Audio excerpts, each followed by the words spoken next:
Good evening everyone. नमस्कार। हम India mentor I am talk की तरफ से अपनी एक नेक्स्ट एपिसोड में जो हमारा होम्योपैथी सीरीज पे चल रहा है के साथ फिर से उपस्थित हैं। तो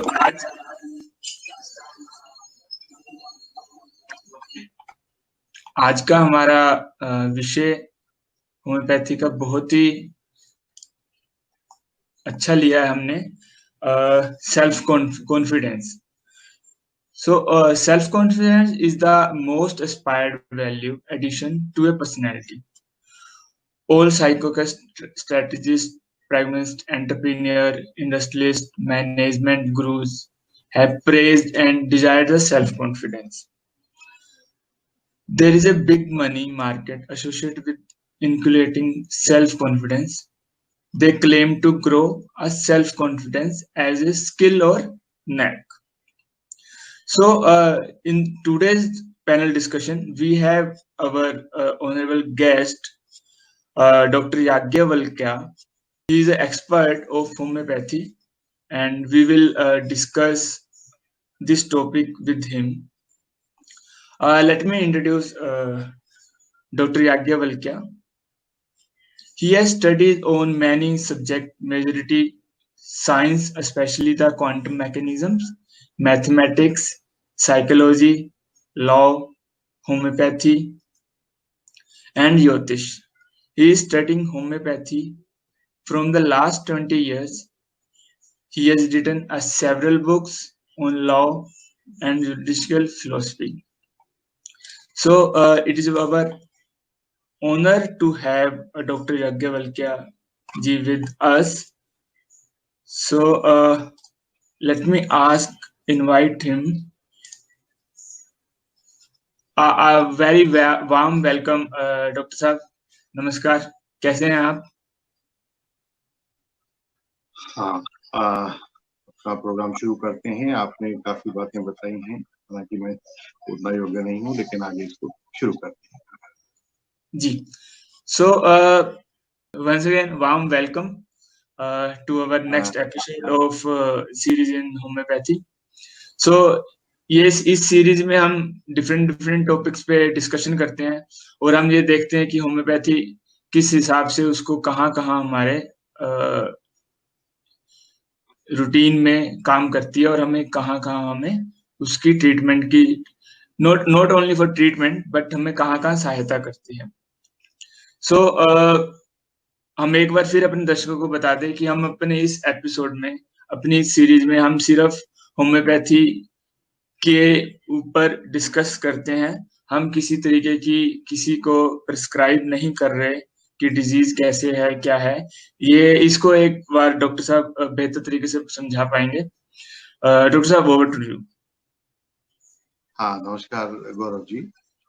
होम्योपैथी एक ह्यूरिस्टिक साइंस है, एक ह्यूरिस्टिक सिस्टम ऑफ मेडिसिन है।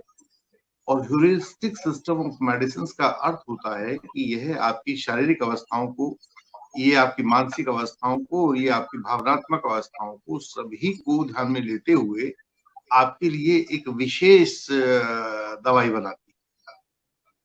अब वह दवाई आपके लिए ठीक है या नहीं है, ये तो कोई एक होम्योपैथी का एक्सपर्ट ही बता पाएगा। आप इतना कर सकते हैं कि यह जान सकते हैं कि जो बताए गए लक्षण हैं क्या वे आपकी दवाइयों के मुताबिक हैं, या जो दवाइयां आप ले रहे हैं क्या वे ठीक उन्हीं लक्षणों के लिए हैं। ये तो आप इस कार्यक्रम से जान सकते हैं। लेकिन अंततोगत्वा ultimately whether a particular medicine is applicable in your case और not, I think it is to be decided by an expert only. कभी भी हम छोटी मोटी जानकारी के आधार पे कोई दवाई ना लेनी चाहिए और ना ही उसको प्रेस्क्राइब किया जाता। जी, बहुत बढ़िया, बहुत बढ़िया। तो हम बढ़ते हैं अपने क्वेश्चन की तरफ। तो सबसे पहले मैं ये जानना चाहूंगा, जो हम टॉपिक ले रहे हैं self confidence, basically self confidence है क्या, जिसको हम बोलते हैं आत्मविश्वास। इसकी कोई परिभाषा, कोई डेफिनेशन, हम इसको कैसे लिमिटेड शब्दों में एक्सप्लेन कर सकते हैं? गौरव जी, सेल्फ कॉन्फिडेंस को लेकर इतिहास और साइकोलॉजी और आजकल की मॉडर्न मार्केटिंग वर्ल्ड, इन सब की अपनी अलग अलग अप्रोचेस रही। जीवन हमारे सामने बहुत सारी चुनौतियां पेश करता है। उन चुनौतियों को हम किस प्रकार से रिस्पॉन्ड करते हैं, ये हमारे कॉन्फिडेंस के ऊपर निर्भर करता है। और क्योंकि जब वो कॉन्फिडेंस अपने ऊपर होता है तो हम उसको सेल्फ कॉन्फिडेंस कहते हैं। साइकोलॉजी में एक लंबी बहस चली है और साइकोलॉजी के मुताबिक कॉन्फिडेंस अपने आप में एक इमोशन होता है। एक ग्रुप ऑफ साइकोलॉजिस्ट दूसरे हुए हैं, वो कहते हैं कि नहीं सभी इमोशन नहीं है, ये आपकी फीलिंग है। आपका जो सेल्फ कॉन्फिडेंस है वो आपकी फीलिंग होती है। आजकल के जो हमारे कॉर्पोरेट गुरुज मार्केट में है, वो इसे एक स्किल के रूप में देखते हैं और इसे स्किल के रूप में आपको सिखाने का दम भरते हैं। आपने देखा होगा बहुत सारे स्कूल आजकल आ गए हैं जो आपके अंदर सेल्फ कॉन्फिडेंस किस तरह से पैदा करें, ऐसे पाठ पढ़ाते हैं और उसकी एक लंबी चौड़ी फीस वो महसूस करते हैं। अगर आप देखें तो इमोशंस में और फीलिंग्स में एक छोटा सा अंतर होता है। इमोशंस वो होती हैं जो आप अपने शरीर के फिजिकल एग्जिस्टेंस पर महसूस करते हैं। जैसे आप गुस्से को महसूस करते हैं, जैसे आप घृणा को महसूस करते हैं, जैसे आप किसी चीज के प्रति आकर्षण को महसूस करते हैं, जैसे आप किसी चीज के प्रति वितृष्णा को, अवर्जन को महसूस करते हैं। तो ये आपके इमोशंस होते हैं, भाव होते हैं। साइकोलॉजी में बहुत सारे इमोशंस बताए गए हैं। कुछ लोग कहते हैं कि 4 बेसिक इमोशंस होते हैं, कुछ 5 कहते हैं, 7 कहते हैं, 8 कहते हैं। 8 में एक प्लूचिक व्हील अगर आपके पास है तो आप उसको दिखा सकते हैं। प्लूचिक व्हील होता है कि किस प्रकार से हमारे 8 बेसिक इमोशंस होते हैं। क्या आपके पास उपलब्ध है इसमें? मैं बिल्कुल मैं यहाँ पे शेयर कर रहा हूँ। मैं हमारी स्क्रीन पे, हाँ जी बिल्कुल।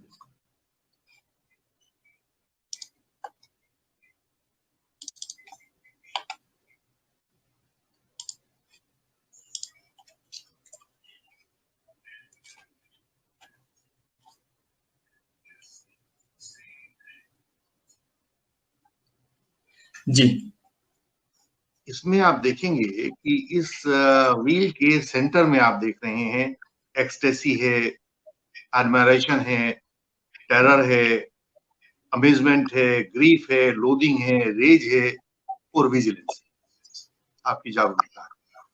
जी, इनको आपकी मूल भावनाएं कहा गया है। इन मूल भावनाओं के फिर कुछ हल्के रूप होते हैं। जैसे रेज के ऊपर आप जाएंगे तो आपको एंगर मिलेगा, एंगर से भी, और इसका हल्का रूप आपको सिर्फ एक अनॉयंस के रूप में मिल सकता है। जी। तो ये हमारी मौलिक भावना। इन मौलिक भावनाओं के आधार पर जो हमारे मेंटल परसेप्शंस होते हैं, हम उसको कैसे लेते हैं, जिससे हमारी इच्छाएं और अनिच्छाएं बनती हैं, वो हमारा फीलिंग्स होता है। तो साइकोलॉजी के मुताबिक जो सेल्फ कॉन्फिडेंस होता है वह एक इमोशन है। कुछ एक छोटा ग्रुप है जो उसको एक फीलिंग के रूप में कहता है।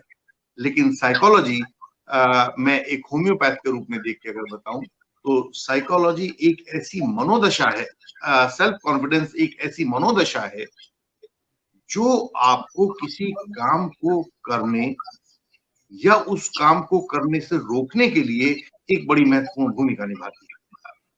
जी, अगर आप में सेल्फ कॉन्फिडेंस है तो आप उस काम को करने के लिए प्रस्तुत होते हैं।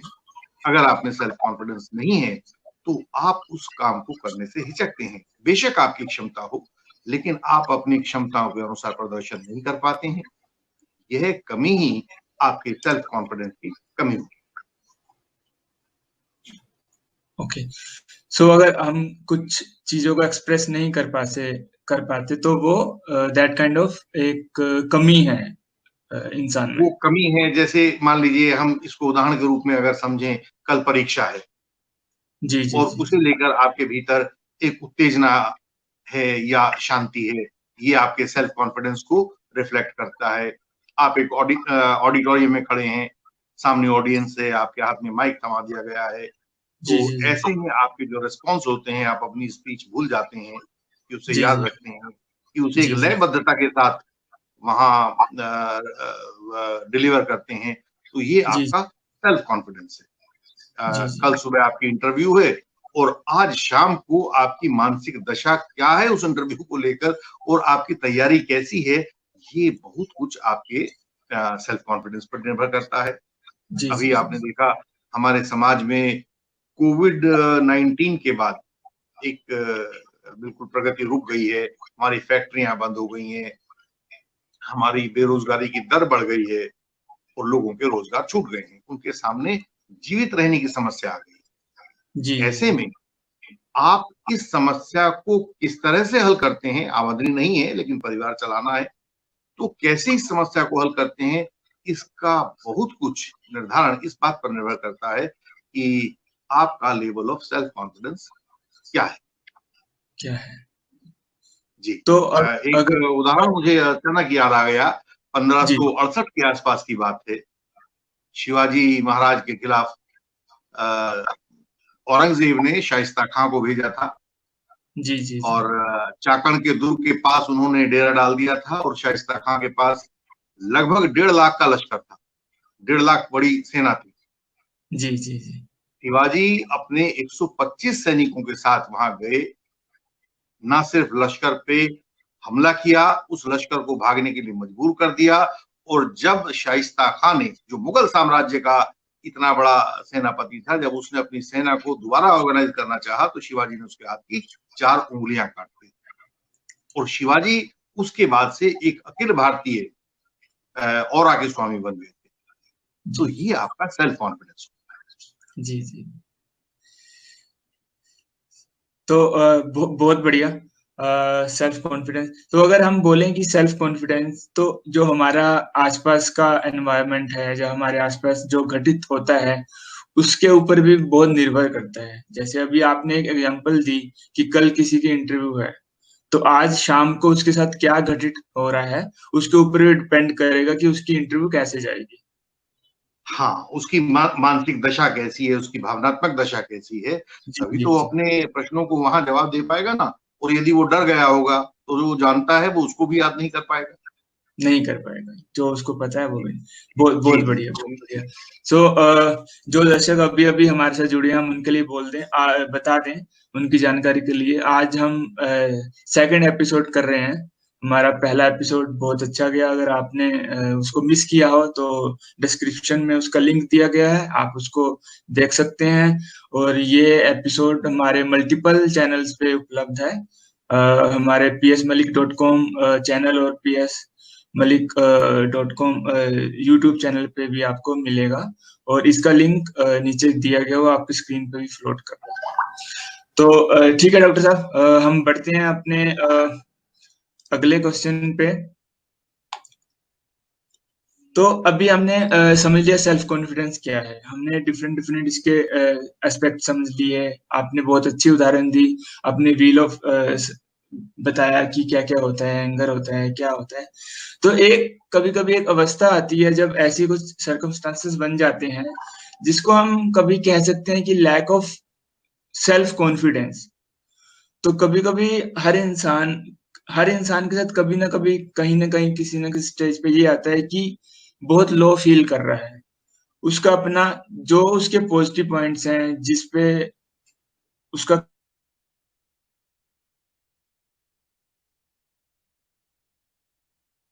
तो क्या ये self confidence is some kind of lack in self confidence?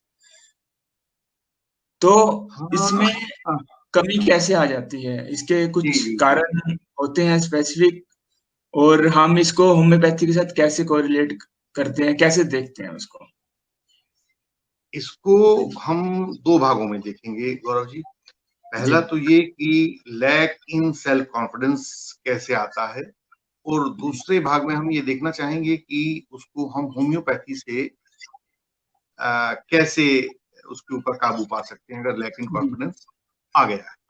Ji ji ji ji. Life एक डायनेमिक पावर प्ले है।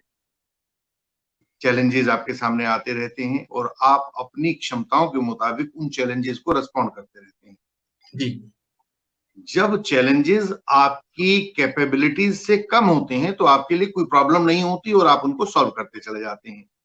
जी लेकिन जिस समय चैलेंजेस आपकी कैपेबिलिटी से, आपकी ताकत से बड़े होते हैं और आपको लगता है कि आप उसको सॉल्व नहीं कर पाएंगे, तो you start facing a phase of depression. जी लेकिन जिस समय वो प्रॉब्लम बड़ी है, आपकी ताकत से बहुत बड़ी है और वो इमिनेंट भी है, बिल्कुल कोई टाइम लैग आपको नहीं मिल रहा है, कोई तैयारी करने का मौका नहीं मिल रहा है, तो जब एक प्रॉब्लम के साथ इमिनेंस भी जुड़ जाता है, प्रॉब्लम इमिनेंट प्रॉब्लम बन जाती है, उस समय आप लैक इन सेल्फ कॉन्फिडेंस का शिकार हो। जब आप देखते हैं कि अरे अब तो बचने का कोई रास्ता नहीं है और बचने का रास्ता खोजने के लिए जो टाइम आपको चाहिए वो टाइम भी नहीं है, तब वहां पर हमारे पास लैक इन सेल्फ कॉन्फिडेंस आ जाता है। आ जाता है। ओके। तो ये जो है, ये बेसिकली आपके इमोशनल लेवल पर जो आपकी पर्सनैलिटी, वहां पर एक फोल्ड आ गया है, वहां पर एक रिंकल पैदा हो गई है। जैसे कपड़े को आप धोकर सुखाते हैं, जी जी तो जी जी। तार पर सुखाते हैं तो उसमें सिलवटें आ जाती हैं। आपकी पर्सनैलिटी में एक मेंटल और इमोशनल लेवल पर एक रिंकल आ जाती है। उस रिंकल को हम सेल्फ कॉन्फिडेंस कहते हैं, लैक जी इन सेल्फ कॉन्फिडेंस कहते हैं। क्योंकि होम्योपैथी आपकी पर्सनैलिटी को पूरी तरह से अध्ययन करती है, उसके फिजिकल एस्पेक्ट को अध्ययन करती है, उसके मेंटल एस्पेक्ट को अध्ययन करती है और आपके इमोशनल एस्पेक्ट को अध्ययन करती है। करने के बाद वो देखती है कि इस रिंकल को हम कैसे दूर करें, इस सिलवट जी को, जो पर्सनैलिटी की सिलवट है, हम इसको कैसे दूर करें।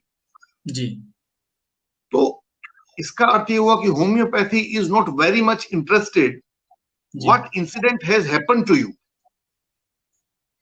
Homeopathy is interested what has happened to you after that incident. Okay. ये इंसिडेंट की हैपनिंग को बहुत इंपॉर्टेंस नहीं देती है कि आपके साथ वहां आपका जॉब चला गया, कि आपका रुपया लुट गया, कि आपका जी कुछ जी एक्सीडेंट हो गया। ये उस बात को ध्यान नहीं देती है। ये जी जी देती है कि उसके होने के बाद फिर आपके फिजिकल लेवल पर, मेंटल लेवल पर या आपके इमोशनल लेवल पर क्या परिवर्तन, उस परिवर्तन पर क्या। गौर करती है और उसकी दवाई का निर्धारण। ओके। तो बहुत बहुत हम इस बढ़िया। तरह से देखते हैं कि जो हमारी lack in confidence is a result of the dynamic power play between you and your challenges, your ji capabilities and your challenges। जी जी और होम्योपैथी उनसे पैदा होने वाले इफेक्ट्स को मेडिकली दूर करती है। तो होम्योपैथी में हमारे पास यही तरीका है कि हम आपकी सभी चीजों को देखें और पढ़ें। अब कई बार जी क्या होता है कि आपके साथ कोई दुखद घटना हो गई, उससे आपकी भूख लगनी बंद हो गई, जी उससे जी आपकी प्यास लगनी बंद हो गई, या आप पहले दूध पीते थे अब आपको दूध पीना बंद हो गया, या आपके जी शरीर में लगातार बेचैनी रहने लगी। तो जी घटनाओं के आपके शरीर पर, आपके मन पर या आपके भावों पर क्या प्रभाव पड़ते हैं, उन प्रभावों का अध्ययन होम्योपैथी करती है, उनकी दवाई का प्रबंध करती है और वो आपको बताती जी जी जी।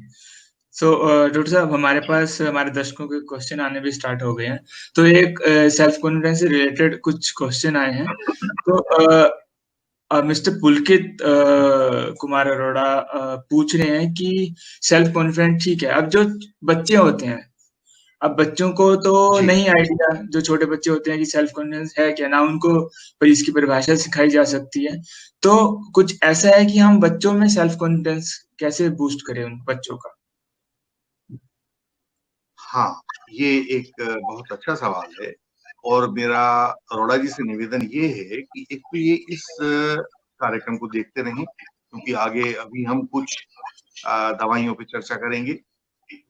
और दूसरा ये कि इस आयु में जब बच्चे बहुत छोटे होते हैं और वो बहुत अपने बारे में नहीं बता सकते हैं, तब हमें उनके शारीरिक और मानसिक रिस्पॉन्सेस का ध्यान रखना चाहिए। कुछ बच्चे होते हैं कि वो नहाने से बहुत डरते हैं, स्कूल जाने से बहुत डरते हैं, खाना नहीं खा पाते हैं और वो लगातार सूखते चले जाते हैं। कुछ बच्चे होते हैं कि खाना बहुत ज्यादा खाते हैं, उनका पेट बढ़ जाता है। कुछ बच्चे होते हैं जिनका सिर बड़ा हो जाता है।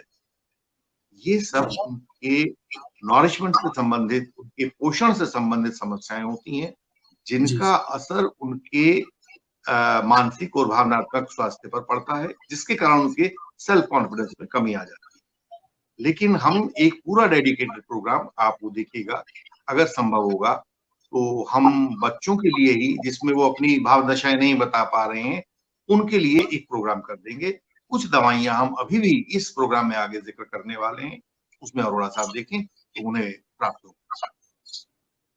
तो एक और क्वेश्चन है इसी से रिलेटेड कि जो हम मेडिसिन प्रिस्क्राइब करते हैं होम्योपैथी में, so are they actually increase the self confidence, जहाँ हमें कुछ टाइम तक रिलीफ देती हैं, जहाँ हमें ऐसा एहसास होता है कि नहीं मेरा सेल्फ कॉन्फिडेंस बूस्ट हो गया है, actually are they working practically? हाँ, मतलब उनसे जो हमें रिलीफ मिलने वाला होता है कि क्या ये परमानेंट होता है या ये फॉर द टाइम बिंग होता है? फॉर द टाइम बिंग होता है।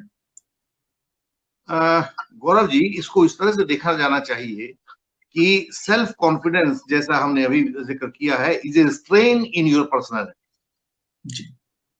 Whether that strain is a temporary strain, एक आपकी जो पर्सनालिटी में विकार आया है, वो विकार क्या एक टेम्पोररी विकार आया है या परमानेंट विकार आया है? कुछ बच्चे होते हैं जिनको बहुत बचपन में ही माता से बिछोह सहन करना पड़ता है, माँ किसी कारण से नहीं उनके पास रह पाती हैं, ईश्वर को प्यारी हो जाती हैं, तो उनकी पर्सनैलिटी में एक बहुत गंभीर स्ट्रेन आ जाता है माँ से अलग होने का। तो हम उनकी फिर कॉन्स्टिट्यूशनल मेडिसिन करते हैं। तो आमतौर से इसमें दो प्रकार की मेडिसिन हम लोग देते हैं। एक जो कॉन्स्टिट्यूशनल मेडिसिन होती हैं, उनका जीवन भर के लिए लंबा प्रभाव चलता है। एक जो टेम्पोररी मेडिसिन होती हैं, जो आपका for the time being problems हैं, उनको सॉल्व करने के लिए दी जाती है। और जब हम होम्योपैथी के अंदर अपनी दवाइयों की चर्चा करते हैं, तो हम आमतौर से जिक्र करते चले जाते हैं कि ये एक लंबे टाइम के लिए दवाई दी जा रही है और ये छोटे टाइम, टेम्पोररी टाइम के लिए दवाई दी जाती है, जिसको हम एक्यूट और क्रोनिक, ये दो शब्द हम इस्तेमाल करते हैं। एक्यूट का मतलब होता है जो तात्कालिक बीमारी है, और क्रोनिक का मतलब होता है जो लंबे समय से चलने वाली बीमारी है। दोनों बीमारियों के लिए हमारे पास अलग अलग तरीके हैं। जी जी जी। इससे एक रिलेटेड और क्वेश्चन है, हमारे दर्शक पूछ रहे हैं जो हमारे से रेगुलर बने रहते हैं, पिछले शो में भी थे, मिस्टर अमित। उनका क्वेश्चन कुछ ऐसे है, self confidence is important to your health and psychological well being. So although question ज्यादा क्लियर नहीं है, आई थिंक वो ये पूछना चाह रहे हैं कि जो हमारा सेल्फ कॉन्फिडेंस है हमारी हेल्थ एंड हमारे साइकोलॉजिकल वेलबींग पे कैसे इम्पैक्ट करता है, कैसे? हाँ, मैं उनके क्वेश्चन से कुछ थोड़ा सा अर्थ लगा पा रहा हूँ कि वो क्या पूछना चाह रहे थे। वो ये पूछना चाह रहे लगते हैं कि क्या सेल्फ कॉन्फिडेंस आपके शारीरिक स्वास्थ्य और आपके मनोवैज्ञानिक स्वास्थ्य के लिए जरूरी है? जी, निश्चित रूप से जरूरी है, क्योंकि हम इन सब चीजों को अलग अलग नहीं देख सकते। हमारे यहाँ एक कहावत है, एक स्वस्थ शरीर में स्वस्थ मन रहता है। आपने देखा होगा, हमारे पास एक बहुत सुंदर उदाहरण है, जिस समय कुरुक्षेत्र में दोनों सेनाएं आमने सामने थी, अर्जुन ने श्री कृष्ण से कहा कि भगवान, मेरे हाथ से गांडीव छूटा जा रहा है, मैं शिथिल हुआ जा रहा हूं, मेरे हाथ कांप रहे हैं और मैं कुछ कर नहीं पा रहा हूं। सुबह वो सब नाश्ता करके आए होंगे, अब भी लड़ने के लिए आए थे, लेकिन उसके बावजूद एक प्रमुख योद्धा के मुंह से बात सुनकर श्री कृष्ण ने समझा कि ये क्या स्थिति है। और आप देखेंगे कि श्री कृष्ण ने ऐसी अवस्था में उन्हें किसी दवाई का प्रावधान नहीं किया, उन्हें गीता का ज्ञान दिया। अर्जुन के साथ जो समस्याएं थी, वो उसके मानसिक धरातल पर घटित हो रही थी और उनका रिफ्लेक्शन उनके फिजिकल लेवल पर आ रहा था। तो हमारे जो माइंड एंड बॉडी रिलेशन है, जो एक साइकोलॉजिकल लेवल ऑफ हमारे एग्जिस्टेंस का है, जो सोमेटिक लेवल ऑफ हमारे एग्जिस्टेंस का है, ये दोनों अलग अलग नहीं। 1960s और 70s में एक विशेष किस्म के लोग मेडिकल फील्ड में थे जिनको हम थेरेपेटिक कहते थे। उन्होंने एक साइकोसोमेटिक नाम की टर्म बनाई थी, साइकोसोमेटिक, मनो शरीर। तो आपका ऐसा नहीं है कि मन अलग है और शरीर अलग है, वो दोनों परस्पर एक ही व्यक्तित्व के दो हिस्से हैं। तो अगर आपका मन स्वस्थ होगा तो आपका शरीर स्वस्थ होगा, और आपका शरीर स्वस्थ होगा तो आपका मन स्वस्थ होगा, और ये दोनों स्वस्थ होंगे तभी आप सेल्फ कॉन्फिडेंट बन पाएंगे। ओके, सो अगर अगर हम इसको बड़े आसान शब्दों में समझना चाहें तो सेल्फ कॉन्फिडेंस इज समथिंग कि अगर मैं फिजिकल ठीक हूँ और मेंटल ठीक हूँ, अगर मेरा हाँ हाँ हाँ हाँ, शरीर ऐसे भी है। स्वस्थ है। और बल्कि गौरव जी इसको इस तरह से देखिएगा कि जब आप रोग की अवस्था से आते हैं, जी जी जब आप दुख की अवस्था से आते हैं, जब आप आर्थिक समस्याओं की अवस्था से आते हैं, तो आपके सोचने विचारने का लेवल खराब हो जाता है। जो रिस्पॉन्स आपको अपनी चैलेंजेस को देना चाहिए था, वो रिस्पॉन्स आप नहीं दे पाते। जी यही लेकिन सेल्फ कॉन्फिडेंस। अगर आपका रिस्पॉन्स सही हो तो अगर आपका रिस्पॉन्स सही है, जो कि आपके मानसिक और शारीरिक स्वास्थ्य के ऊपर निर्भर करेगा, अगर आपका रिस्पॉन्स सही है तो आप अपनी समस्याओं को हल करते चले जाएंगे। जी जी जी जी जी, बहुत बढ़िया। तो अ, अभी हमने सेल्फ कॉन्फिडेंस के बारे में जाना, बहुत अच्छा, क्या क्या कारण होते हैं और कैसे इनको दूर किया जा सकता है। तो हमने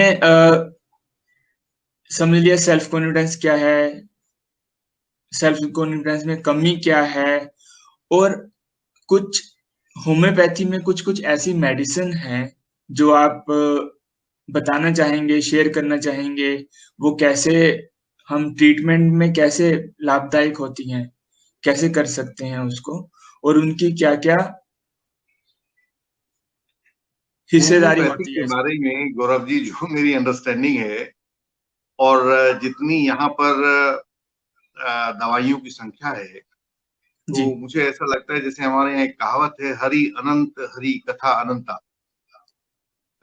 आप सुनते जाएं और मैं कहता जाऊं।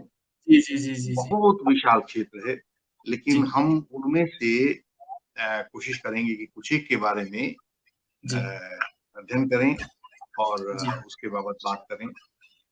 जी कई बार हम ये देखते हैं कि हमारे जीवन में एक एंजाइटी की प्रॉब्लम होती है।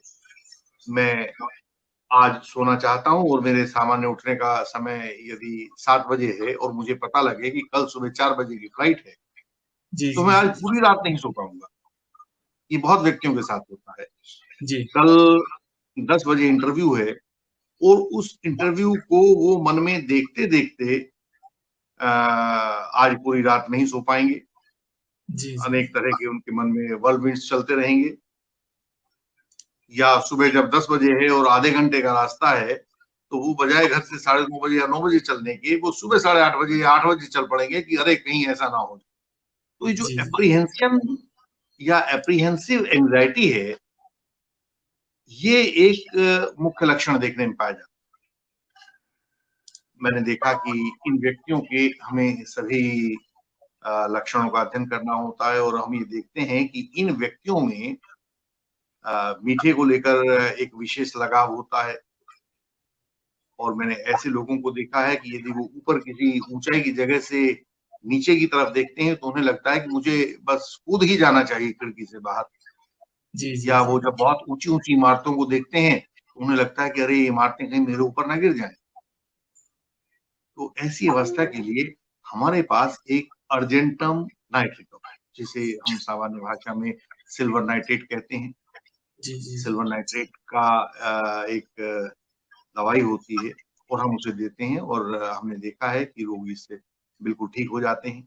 लेकिन अर्जेंटम नाइट्रिकम एक बहुत गहरी दवाई है और ये आपके सेल्फ कॉन्फिडेंस को रिस्टोर करने में, जब आप ऐसा self confidence, anxiety based self confidence में कमी महसूस कर रहे हो, तो उसे रिस्टोर करने में ये एक प्रमुख दवाइयों में आती है।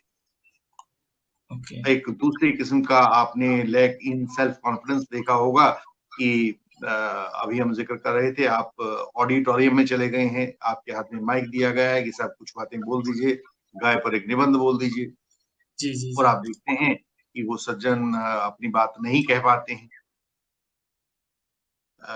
और इस प्रकार के लोगों में आपने देखा होगा, जिसको हम हिंदी में कहते हैं जड़वत हो जाना, जी इंग्लिश में कहते हैं the person is now stunned. तो ये जो स्टन हो जाने वाले लोग हैं, ये जिनके हाथ पैरों में लकवा मार जाता है, उन लोगों को हम जेलसीमियम नाम की दवाई से ठीक करते हैं। जेलसीमियम उसके लिए दिया जाता है। और अगर हमें पहचानना हो कि किन व्यक्तियों को जेलसीमियम दिया जाना है, तो हम देखेंगे कि उनको प्यास नहीं लगती, जी उनको धूप में रहकर थोड़ा-सा आराम मिलता है, और जैसे ही वो छाँव में या किसी अंधेरे कमरे की ओर चले जाते हैं, उन्हें बड़ी प्रॉब्लम होने लगती है। सिर के पिछले भाग में, गर्दन के पिछले भाग में लगातार एक दर्द और तनाव बना रहता है। यहाँ इसको रूट ऑफ द नोज़ कहते हैं, जहाँ नाक और आँखें मिलती हैं, उस जगह पर दबाओ तो बड़ा उनको आराम महसूस होता है। ऐसे व्यक्तियों को हम जेलसीमियम देते हैं। जी तो इस तरह की स्थिति भी है। कुछ ऐसा भी होता है कि महिलाएँ हैं, जो प्रसव के बाद में, जब डिलीवरी के बाद में, वो एक विशेष डिप्रेसिव फेज़ से गुज़रती हैं, क्योंकि वो लगातार एक ही स्थिति में बनी रहती हैं। उनकी फ्री मूवमेंट पर मुश्किल आ जाती है, तो ऐसे समय में उनके ऊपर भी एक विचारों का द्वंद जैसे दिमाग में चलता रहता है। उसके लिए हम एक ज़िंकम मेटालिकम का इस्तेमाल करते हैं, और आप ज़िंकम मेटालिकम से प्रभावित लोगों को देखेंगे कि वो हमेशा, उनको लगता है कि जैसे वो शरीर के बाईं तरफ गिरने वाले हैं, जी जी जी। या उनके बाएं पैर में चलने में कुछ प्रॉब्लम उन्हें महसूस होती है। हमेशा उनके दिमाग में एक भंवर जाल सा बना रहता है, विचारों का, विचार आते हैं, चले जाते हैं, हर समय वो बिज़ी मिलते हैं, और बिल्कुल। उनकी जो मेंटल कैपेबिलिटी है, वह मेंटल कैपेबिलिटी अपने आप में कम हो जाती है। वो सोच नहीं पाते हैं, लेकिन फिर भी सोच से मुक्त नहीं हो पाते हैं, तो एक रुँधा हुआ सा जो जाल होता है, चारों तरफ जी उनके दिमाग में चलता रहता है। जी तो ये हमारे पास कुछ प्रमुख एरियाज़ हैं, जहाँ पर हम अपनी दवाइयों की सहायता से उनके सेल्फ कॉन्फिडेंस को रिस्टोर कर सकते हैं। जी जी जी। या एक नया एरिया आप लोग आजकल देख रहे हैं, नया एरिया हम कोविड-19 के बाद वाली स्थितियों में देख रहे हैं। जी इस कोविड-19 के बाद हुआ क्या है कि लोगों के रोज़गार छूट गए हैं, जी उनकी आमदनियाँ कम हो गई हैं, और परिवार में वही सारा का सारा उनका खर्च बाकी है। जी तो ऐसे समय में वो लोग अपने जीवन से निराश हो जाते हैं, और आपने देखा होगा कि बहुत सारी रिपोर्टिंग आई है, जहाँ पर उन्होंने अपने जीवन के साथ भी खिलवाड़ किया है। तो इन जी सब चीज़ों के लिए हमारे पास एक लिस्ट ऑफ होम्योपैथिक मेडिसिन्स है। जब हम अपने भविष्य को लेकर बहुत ज़्यादा चिंतित रहते हैं, हमें अपना पूरा भविष्य अंधकार में नज़र आता है, जी और जीने का कोई रास्ता हमें नज़र नहीं आता, तो उस समय हमारे पास आर्सेनिकम एल्बम, आर्सेनिकम एल्बम दवाई का हम प्रयोग करते हैं, जो आपके इस प्रकार के अज्ञात भय से आपको छुटकारा दिलाती है। आपने अभी देखा होगा कि भारत के आयुष मंत्रालय ने कोविड-19 से बचने के लिए, इम्यूनिटी डेवलप करने के लिए भी कोविड इसका आर्सेनिकम 30 का प्रयोग करवाया था या दिया था, उसने कहा था, उसको जी रिकमेंड किया था। तो आर्सेनिकम एल्बम एक इस तरह की दवाई है जो हमारी इन समस्याओं को दूर करती है। दूसरी दवाई, कुछ लोग ऐसे हैं जो इस अवस्था से गुजरते हुए वो लगातार सिर्फ यही सोचते रहते हैं, सुबह शाम उठते बैठते उनके दिमाग में, जिसको हम हिंदी में कहते हैं खब सवार हो जाती है कि मुझे क्या करना है।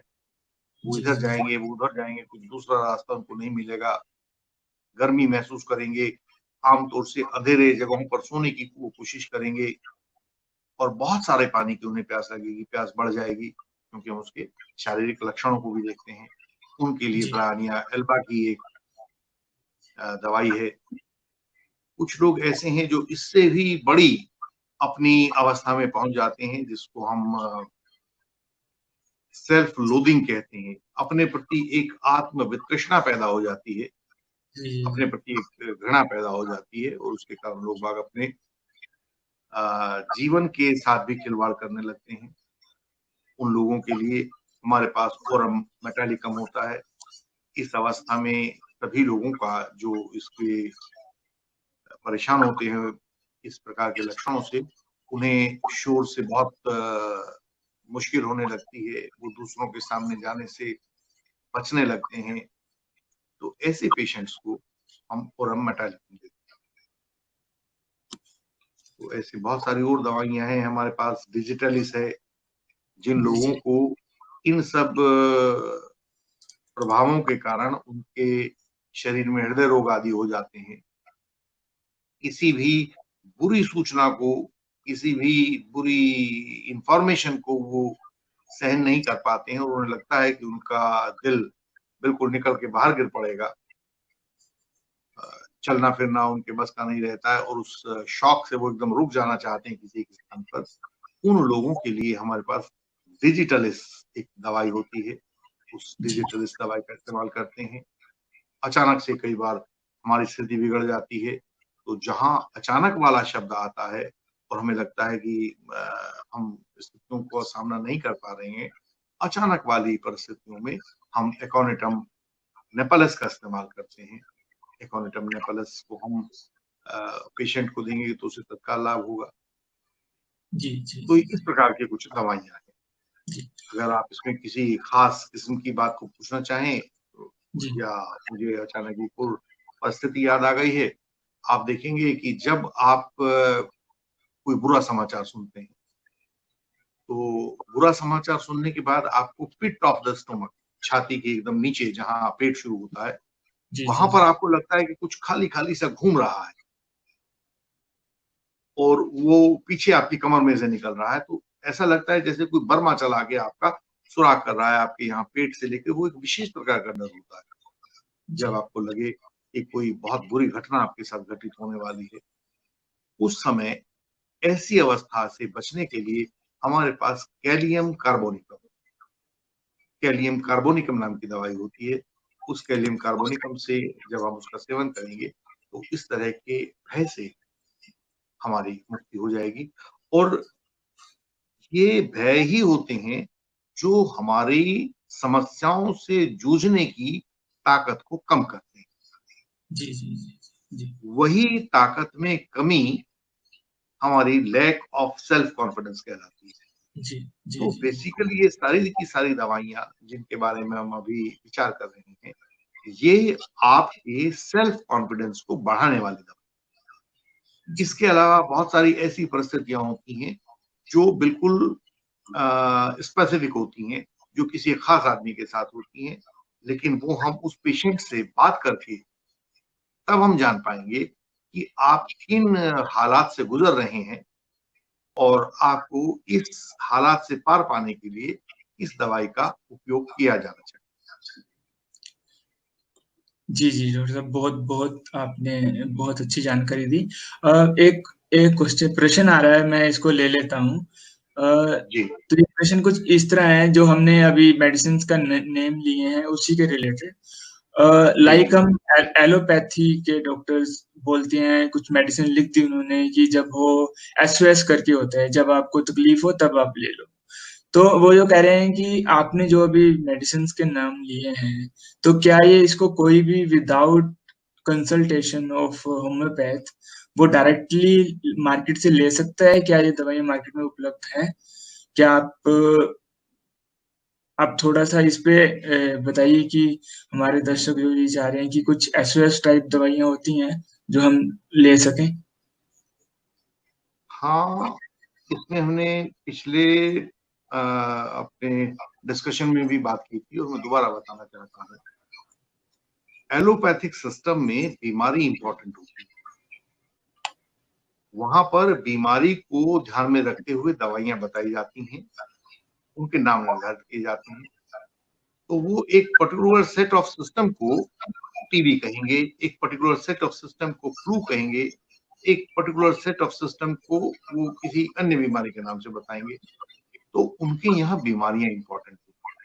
वो बताते हैं कि जब ये सेट ऑफ सिम्टम्स आपके पास हो, यानी कि ये पर्टिकुलर बीमारी आपको हो, तो इस दवा को आप एसओएस के रूप में इस्तेमाल कर सकते हैं। लेकिन होम्योपैथी का नुक्ता नजर अलग है, इसका दृष्टिकोण अलग है। इसमें बीमारी जैसी कोई चीज नहीं होती, इसमें तो सिर्फ व्यक्ति होता है जो अपनी सेंट्रल पोजीशन से हट गया हो। तो अगर इसमें बीमारी नहीं है तो कोई ऑब्जेक्टिविटी भी नहीं है। ऐसा नहीं कि जिस व्यक्ति को भी आप लैक ऑफ सेल्फ कॉन्फिडेंस देखेंगे, या जिस व्यक्ति को भी आप कॉन्स्टिपेशन देखेंगे, या जिस व्यक्ति को भी आप डायरिया देखेंगे, या जिस व्यक्ति को भी आप अस्थमा देखेंगे, तो उसे कोई एक पर्टिकुलर दवाई बता देंगे। ऐसा होम्योपैथी में संभव नहीं है। हाँ, लेकिन फिर भी एक बहुत मिनिमम लेवल पे अगर मैं कह सकता हूं, तो इतना मैं कह सकता हूं कि इसमें एकोनिटम नेपेलस किसी भी प्रकार की आपको प्रॉब्लम है, यदि वो एकाएक पैदा हो गई है, आपके पास इतना समय नहीं मिल पा रहा है कि आप किसी डॉक्टर के पास, किसी एक्सपर्ट के पास जा पाए, तो वो आपके एकाएक पैदा होने वाले सिम्टम्स को, किसी भी तरह के सिम्टम्स हो, उनको रोक देती है। मैंने वो कुछ हार्ट पेशेंट्स को भी देखा है। अगर आप एक एंजाइना पेक्टोरिस के पेशेंट को एकोनिटम देते हैं, तो उसके पास इतना समय होता है कि वो डॉक्टर के पास जाकर आराम से अपनी बात को कह सके। तो एसओएस के रूप में तो यहाँ मुझे सिर्फ एक एकोनिटम नेपेलस लगती है। और यदि बहुत भयंकर कहीं सिम्टम्स आ गए हैं आपके, जैसे आपका किसी एक बहुत जगह पर खून निकल गया हो, या अचानक आपके साथ सिर में ऐसा एक भयंकर दर्द पैदा हो गया हो, तो वहां एक बेलाडोना, BELLADONA, बेलाडोना एक दवाई होती है। बेलाडोना के बारे में हम बात कर सकते हैं। एकोनिटम नेपेलस और बेलाडोना, इन दो दवाइयों को छोड़कर मुझे नहीं लगता कि हम होम्योपैथी में किसी भी दवाई को एसओएस इस्तेमाल कर सकते हैं। हमेशा आपको किसी जानकार के पास जाना चाहिए, और जैसी भी वो आपके सभी लक्षणों को देखकर बताएं, उसके मुताबिक दवाई लेनी चाहिए। जी जी। तो बहुत बढ़िया। तो अपने दर्शकों को एक बार फिर से क्लियर करते हैं इस पे कि हम इस डिस्कशन में कोई भी मेडिसिन या कुछ प्रिस्क्राइब नहीं कर रहे हैं। अगर आपको कुछ कंसल्ट करना है, आप डायरेक्ट डॉक्टर साहब से कंसल्ट कर सकते हैं, या आप किसी भी नियरेस्ट होम्योपैथ से कंसल्ट कर सकते हैं। विदाउट होम्योपैथ के कंसल्ट किए आप कोई भी किसी भी तरीके की मेडिसिन इस्तेमाल ना करें। तो डॉक्टर साहब अगले क्वेश्चन में बढ़ते हैं कि आप तो एक बहुत बड़े दार्शनिक हो, आपने बहुत रिसर्च की है, आप होम्योपैथी की, आपने बहुत पेशेंट्स भी देखे होंगे, डिफरेंट काइंड ऑफ के जोन देखे होंगे। तो जो हम आत्मविश्वास की कमी के बारे में बात करते हैं, तो हमारे जो जिंदगी है, हमारा जो जीवन है, उसके डिफरेंट सेगमेंट्स होते हैं। तो आप कौन से क्षेत्र में आत्मविश्वास की कमी को ज्यादा आपने देखा है, जो आपकी रिसर्च के अगेन आया हो, या आपने जितने पेशेंट को क्योर किया है, आपने उनमें देखा हो, और इसको नियंत्रित कैसे किया जा सकता है? अभी जैसे हमने बात की है कि सबसे ज्यादा समस्या लोगों को अपना आत्मविश्वास खोने की तब आती है जब उनका जीवन संकट में पड़ जाता है। जी। वो अपने जीविकोपार्जन के, अपने लिवलीहुड के तरीके को खो देते हैं, कमाई का कोई जरिया नहीं बचता है। ऐसे समय में वो सबसे ज्यादा आत्मविश्वास की कमी के शिकार होते हैं और उसी से उनके ऊपर फिर प्रभाव पड़ते हैं, जिसके कारण वो क्रमशः अपनी एक पैथोलॉजी डेवलप कर लेते हैं। जी जैसे मैंने आपको अभी बताया, आर्सेनिकम एल्बम इसके बारे में था, जी या और मेटालिकम आपके बारे में था, या एक अन्य दवाई एंटीमोनियम क्रूडम होती है, इसके बारे में था। तो ये सारी की सारी दवाइयां अपने अप्रीहेंशन ऑफ फ्यूचर को लेकर होती हैं। इनमें फियर ऑफ फ्यूचर हमेशा शामिल रहता है। जब आप अपने भविष्य को लेकर बहुत अधिक चिंतित होते हैं, एक डर आपके भीतर समाया रहता है, उस समय आप इन दवाइयों का प्रयोग करते हैं, क्योंकि वो दवाइयां, ये जो फियर ऑफ फ्यूचर है, ये आपके लॉजिक को, आपकी मेंटल कैपेबिलिटीज को, आपकी इमोशंस को, हर चीज को प्रभावित करता है, और आपके responses to the challenges are not appropriate and proper, वो डेफिशिएंट हो जाता जी जी। ओके, तो एक और हमारे दर्शकों का प्रश्न ले लेते हैं। तो उनका पूछना ये है कि जो हम अगर फिजिकल एक्टिविटी करते हैं, तो हमारे physical activity, emotional intelligence and self confidence could improve our happiness or not? हाँ, इसके लिए मुझे होम्योपैथी के दायरे से थोड़ा सा बाहर आना पड़ेगा। जी जो आपके शरीर में हैप्पीनेस है, एक फीलिंग ऑफ बीइंग गुड है, वो डिपेंड करती है, एज पर साइंटिफिक नॉलेज, कि what is the level of serotonin in your body. Serotonin के जो लेवल होते हैं, सेरोटोनिन एक आपका एंजाइम है जो आपके शरीर में पाया जाता है। सेरोटोनिन का लेवल आप कितने तरीके से अपने शरीर में बढ़ा सकते हैं, ये आपके लेवल ऑफ हैप्पीनेस को बढ़ाता है। सेरोटोनिन ज्यादा है तो आप खुश हैं, और जब सेरोटोनिन आपके शरीर में कम होने लगता है तो आप डिप्रेशन के, लैक ऑफ सेल्फ कॉन्फिडेंस के शिकार होने लगते हैं। तो serotonin is the basic switch between your happiness and non happiness. Serotonin को आपके शरीर में बढ़ाने के लिए कुछ एक तरीके हैं। जब आप एक किसी एलोपैथ के पास जाएंगे तो वो इसको बाहर से कंपनसेट करेंगे, आपके शरीर में उसको इंजेक्ट करेंगे, और वो आपके शरीर के सेरोटोनिन लेवल को बढ़ा देंगे। जी दूसरा तरीका हमारे घरों में होता है, आपने देखा होगा, जब भी व्यक्ति दुखी होता है तो ग्लूकोज खा लेता है। तो मीठा खाने से शरीर में आपके सेरोटोनिन का लेवल बढ़ जाता है, उस समय भी आपका लेवल ऑफ हैप्पीनेस बढ़ जाएगा। तीसरा तरीका जो हम सेरोटोनिन बढ़ाने के लिए युगों युगों से करते चले आ रहे हैं, वह हमारे योग का है। जब आप योग के द्वारा अपने शरीर को प्रशिक्षित करते हैं, तो आपके सभी सीक्रेशंस ऑफ एंडोक्राइनल ग्लैंड्स वो अपने आप में ठीक हो जाते हैं, और आपका लेवल ऑफ सेरोटोनिन बढ़ जाता है, तो आप उसमें खुश रहने लगते हैं। यही हमारी होम्योपैथी भी करती है। होम्योपैथी आपके शरीर की सभी इंटरनल ग्लैंड्स को एक सही तरह से काम करने के लिए प्रेरित करती है, और आपके सेरोटोनिन लेवल को वो रेगुलेट करती है। नाम सेरोटोनिन हम होम्योपैथी में नहीं पढ़ते हैं, लेकिन मैंने अभी आपसे कहा था कि इसके लिए मुझे होम्योपैथी के दायरे से जी थोड़ा सा बाहर जाना पड़ेगा।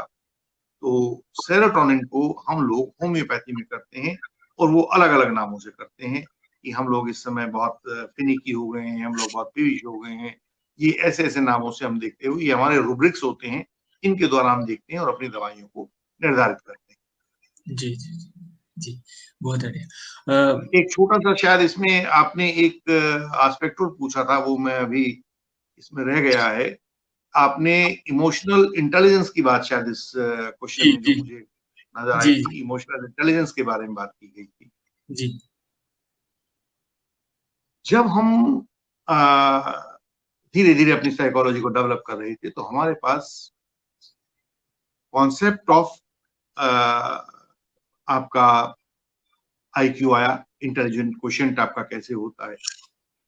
तो 1980s के आसपास, शायद 84 में, डेविड गोलमैन एक साइकोलॉजिस्ट हुए हैं, उन्होंने एक नया कॉन्सेप्ट आपको दिया। उन्होंने कहा कि जीवन में आपकी सफलता इस बात पे डिपेंड नहीं करती है कि आपका गुणा भाग कितना ज्यादा है, आपका जो लॉजिकल एक्यूमेन है वो कितना ज्यादा है, बल्कि इस बात पे डिपेंड करती है कि आप अपने चारों तरफ जो रिलेशनल वर्ल्ड है आप उसमें कितनी बेहतर तरीके से परफॉर्म कर पाते हैं। और इसको उन्होंने आपके इमोशनल इंटेलिजेंस का नाम दिया। उसके बाद में इसी इमोशनल इंटेलिजेंस को थोड़ा सा इम्प्रूव करके डाना जोहर प्रोबेबली 2003 में उन्होंने एक नया कॉन्सेप्ट किया जिसको स्पिरिचुअल क्वोशेंट के नाम से उन्होंने कहा।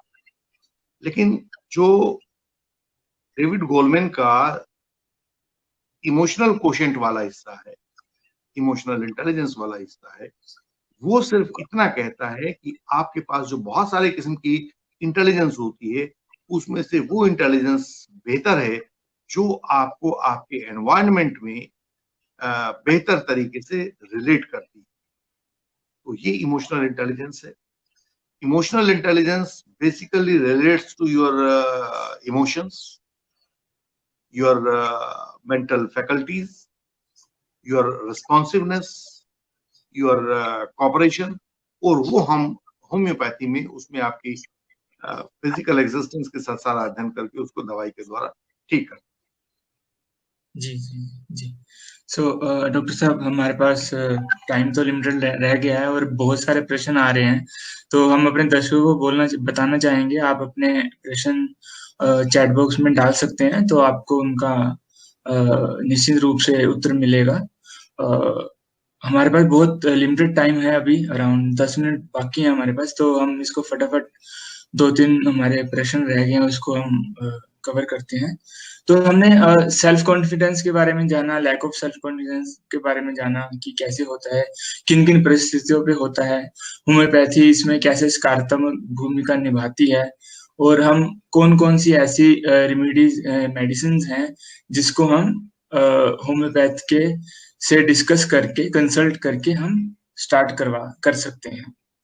तो डॉक्टर साहब, आजकल जैसे कोविड-19 की सिचुएशन चल रही है, तो हर व्यक्ति, हर दूसरा व्यक्ति, अब आंकड़े तो बहुत कुछ बता रहे हैं, हर व्यक्ति एक अनजान से अनसर्टेन कंडीशन में आ गया, जिसको उसको हमेशा बहसा सताता रहता है अपने भविष्य को लेके, अपने फ्यूचर को लेके, और इवन देन हर दूसरा व्यक्ति अपना सेल्फ कॉन्फिडेंस, आत्मविश्वास खो बैठा है। तो ऐसे में होम्योपैथी की जो भूमिका है वो उसकी कैसे हेल्प कर पाएगी ऐसे व्यक्तियों की? जी जी जी, वही मैंने अभी आपसे कहा, जो हमने इससे पहले सवाल में भी डिस्कस किया था, जी फियर जी जी। Of future.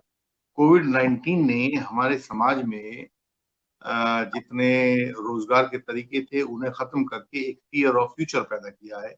और जी फियर ऑफ फ्यूचर के लिए मैंने अभी आपको बताया था कि हम लोग बहुत सारी दवाइयों का इस्तेमाल करते हैं, ब्रानिया एल्बा का इस्तेमाल करते हैं, कैल्शियम कार्बोनिकम का इस्तेमाल करते हैं, एकोनिटम नेपालस का इस्तेमाल करते हैं, जी जी आर्सेनिकम का इस्तेमाल करते हैं, अभी मैंने एक और दवाई बताई थी डिजिटलिस का इस्तेमाल करते हैं। इन सब दवाइयों को हम कोविड-19 के लिए, कोविड-19 के बाद वाली अवस्थाओं में जो फियर ऑफ फ्यूचर इन लोगों ने अपनी बेरोजगारी के दौरान पैदा किया है, उसके लिए हम इन सब दवाइयों का इस्तेमाल कर सकते हैं।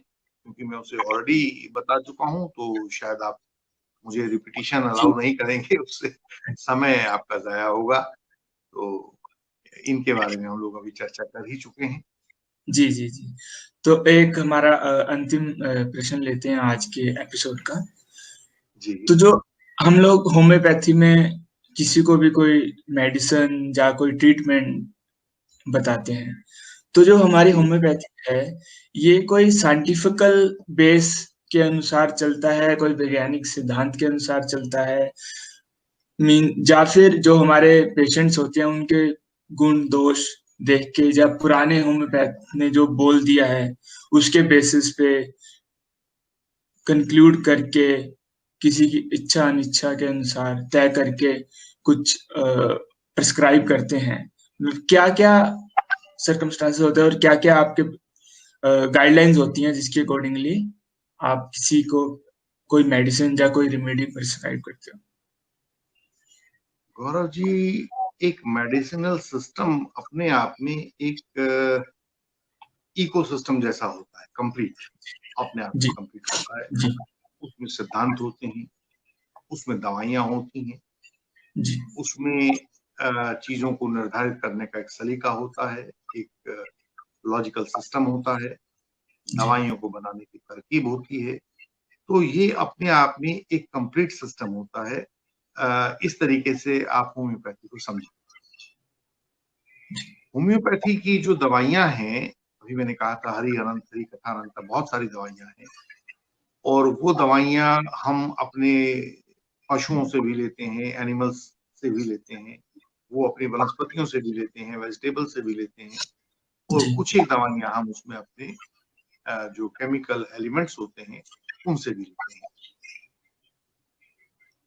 होम्योपैथी का एक मूलभूत सिद्धांत है, लाइक क्योर्स लाइक। कोई दवाई देने से आपके शरीर में जो प्रभाव पैदा होगा, वैसे ही प्रभाव को दूर करने के लिए आपको फिर वही दवाई देनी पड़ेगी। जी जी जैसे आप देखते हैं कि मधुमक्खी अगर आपके शरीर में कहीं काट लेती है,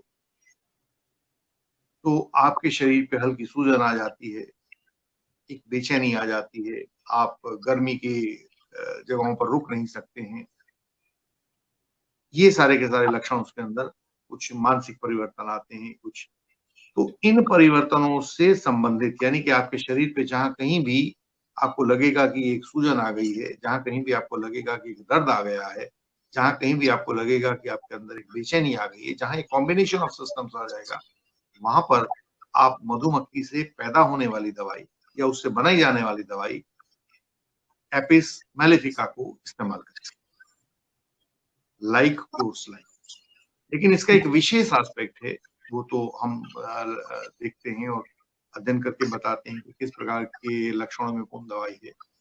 लेकिन हमारे यहाँ कुछ होम्योपैथ हुए हैं, एक जॉन शॉल्टन करके वैज्ञानिक हुए हैं होम्योपैथी के, हिंदुस्तान के भी एक शंकर राजन हुए हैं, और फिलीपींस के एक जॉर्ज विठुलकाज पैदा हुए हैं, जो बेसिकली ग्रीस के रहने वाले थे लेकिन आजकल फिलीपींस में काम कर रहे हैं।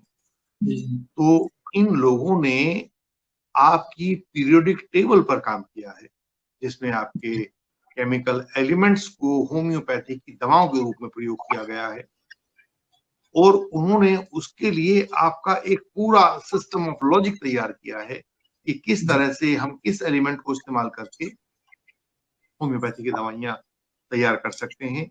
यदि आपके पास इस समय पीरियोडिक टेबल कुछ कहीं अवेलेबल हो, तो हम उसके ऊपर विचार करेंगे। दिखाइएगा जरा। जी डॉक्टर साहब, थोड़ा हम जल्दी करेंगे क्योंकि हमारे पास समय का अभाव है। हम ठीक है, और तो मैं एक इसको मिनट बिल्कुल ही लेट 2 मिनट में निपटा देता हूँ इस है। सवाल को। जी इसमें आप देखेंगे कि इस के अंदर जो सबसे लेफ्ट साइड में होता है, उनको हम इलेक्ट्रोपॉजिटिव जी मेटल्स कहते हैं, जिसमें लिथियम, सोडियम, पोटेशियम और रुबिडियम, सीजियम आते हैं। और हम देखेंगे कि ये जितनी की ये जो कॉर्नर है हमारा पीरियोडिक टेबल का, इस कॉर्नर पे जितने एलिमेंट्स हैं, वो आपकी पर्सनल एग्जिस्टेंस को लेकर ये दवाइयां तैयार करवाते हैं। जी इसके बाद जो दूसरा सिस्टम है आपका, जहां पर बेरिलियम, मैग्नीशियम, कैल्शियम, स्ट्रोंशियम, ये एलिमेंट्स आते हैं, ये आपकी ग्रुप फीलिंग को, जैसे मैग्नीशियम आपकी और आपकी माता के बीच के संबंध को सूचित करता है, कैल्शियम आपके और आपके घर के बीच के संबंध को सूचित करता है। जी जी इस प्रकार के संबंधों को ये करते हैं। आप बीच में देखेंगे डी ब्लॉक एलिमेंट है, जो आपके सामने लाइट ब्लू कलर में दिखाया गया है, इसमें मेटल्स है। मेटल्स उन सभी परिस्थितियों को रेगुलेट करते हैं जिसमें आप अपने वातावरण के साथ संघर्ष में होते हैं। You are in battle with your surroundings. Ferrous इसके अंदर आता है, कॉपर इसके अंदर आता है, कोबाल्ट और निकल आपके अंदर आता है। मैग्नम इसके अंदर आता है, मैग्नीज। तो ये दवाइयां हैं। इसके बाद जैसे ही हम इसमें लेफ्ट साइड में बढ़ते हैं, लेफ्ट साइड में आप देखते हैं सबसे लेफ्ट साइड में आपके ग्रुप 7 के अंदर हेलोजेंस होते हैं, फ्लोरीन, क्लोरीन, ब्रोमीन, आयोडीन। ये सब के सब आपके साथ एक बेट्रेयल की पोजीशन को दिखाते हैं जहां आपके पास विश्वासघात हो गया हो। तो इसमें इधर आपने देखा कि ये राइट लेफ्ट साइड में 1A वाले जो हैं सोडियम और क्लोरीन को अगर हम मिलाएं तो ये एक सोडियम क्लोराइड एलिमेंट बनाएंगे। तो sodium is for your personal existence and chlorine is for your betrayal. When your personality is affected by some personal betrayal, विश्वासघात आपके साथ कहीं हुआ हो पर्सनल रूप से, तो ये दवाई NaCl उस जगह को सूचित करेगी और इसको होम्योपैथी में नेट्रम म्यूरिटिकम के नाम से पढ़ते हैं। जहां आप कैल्शियम देखते हैं और कैल्शियम के साथ इधर आप सल्फर में देखेंगे, तो sulphur always relates to your personal indignation, जहां आपका कहीं अपमान हुआ हो, और calcium relates to your family. तो जहां आपकी फैमिली अपमान के साथ जुड़ी हुई हो, तो उन परिस्थितियों से जो पैथोलॉजी पैदा होगी उसको क्योर करने के लिए कैल्शियम सल्फाइड या कैल्शियम और सल्फर के बीच बनने वाले कई हम इसमें कंपाउंड पढ़ते हैं। पार सल्फर है, कैल्शियम कार्बाइड है, कैल्शियम कार्बोनियम है। तो उन सब के साथ मिलाकर हम देखते हैं तो वो दवाइयां जहां आपको पारिवारिक रूप से किसी अपमान का सामना करना पड़ा हो, उन चीजों को सूचित करती है और उनका निदान करती है। अभी क्योंकि आपके पास समय कम है तो इतना ही करेंगे, और अगर कभी भविष्य में संभव हुआ तो हम इस विषय पर एक लंबी परिचर्चा। जी डॉक्टर साहब, जैसे कि समय बहुत कम है, हम ऑलरेडी 2 मिनट ज्यादा ले चुके हैं, तो टू कंक्लूड दिस, आप बहुत संक्षिप्त में इस पूरे सेल्फ कॉन्फिडेंस को, लैक ऑफ सेल्फ कॉन्फिडेंस को, होम्योपैथी के रोल को, इसके रिलेटेड आप कैसे समराइज करेंगे? आप प्लीज अपने शब्दों में। बस इतना ही कहना है गौरव जी कि जीवन के संघर्ष से जो हमारे सामने समस्याएं पैदा हो जाती हैं, उन्हें लेकर कई बार हमारे सेल्फ कॉन्फिडेंस में कमी आ जाती है, और होम्योपैथी अपनी दवाइयों से उस सेल्फ कॉन्फिडेंस की कमी को दूर करके आपको आपके प्राकृतिक रूप में रेस्टोर कर सकती है। जी जी जी जी। सो आज का बहुत ही अच्छा टॉपिक रहा। समय के अभाव के कारण हम कुछ प्रश्न नहीं ले सके, कुछ दर्शकों के प्रश्न नहीं ले सके, और अभी तक हमारे साथ दर्शक जुड़ रहे हैं। तो हम कोशिश करेंगे कि इसको थोड़ा एक्सटेंड करेंगे, फिर एक आधा और सीरीज में नया एपिसोड लेके आएंगे इसी का। तो नेक्स्ट टाइम देखते हैं। अभी के लिए तो हम इतना ही है। तो डॉक्टर साहब, आप अगर आपकी इजाजत हो तो क्या मैं अगला एपिसोड अनाउंस कर सकता हूँ? आप मुझे बताइएगा तो मैं शायद देखूं कि किस विषय पे आप रखने वाले हैं। तो दर्शकों के लिए कि हम अगला बहुत अच्छा, बहुत बढ़िया टॉपिक लेके आ रहे हैं, जो टॉपिक है डिप्रेशन और होम्योपैथी और डिप्रेशन। होम्योपैथी का क्या रोल रहा है डिप्रेशन में, इसके लिए हम चर्चा करेंगे अपने अगले एपिसोड में इन दिस सीरीज। मेरा एक सुझाव है गौरव जी, अगर हमारे दर्शक या जो भी और दूसरे विद्वान लोग यहाँ इसमें शामिल हैं, यदि वो अपने प्रश्नों को हमें भेज दें पहले से, तो हम उनके प्रश्नों के उत्तर भी दे पाएंगे, जिससे उनके क्वेश्चंस डायरेक्टली रिलेट हो जाएंगे। अदरवाइज तो डिप्रेशन एक ऐसा विषय है जो बहुत ज्यादा समाज में देखने को मिलता है। कई लोग जैसे कहते हैं कि हमें पूरी बात नहीं पता चल पाई है और उनके प्रश्नों के उत्तर नहीं दिए जा सके, तो यदि वो आपको पहले भेज देंगे आपके साथ जुड़ के, तो वो उचित अवस्था रहेगी, उनके प्रश्नों के हम डायरेक्ट उत्तर दे पाएंगे।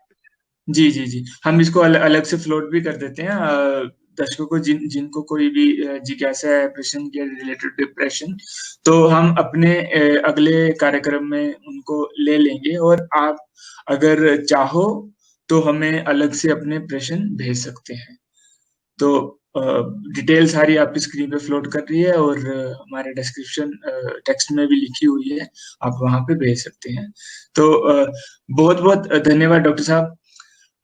आज का एपिसोड बहुत ही अच्छा रहा, आज की चर्चा बहुत ही अच्छी रही और बहुत फल थी। तो हम अपेक्षा करते हैं कि हमारे दर्शक हमारे साथ ऐसे ही जुड़े रहेंगे और हम मिलते हैं अगले टॉपिक में। थैंक यू डॉक्टर साहब।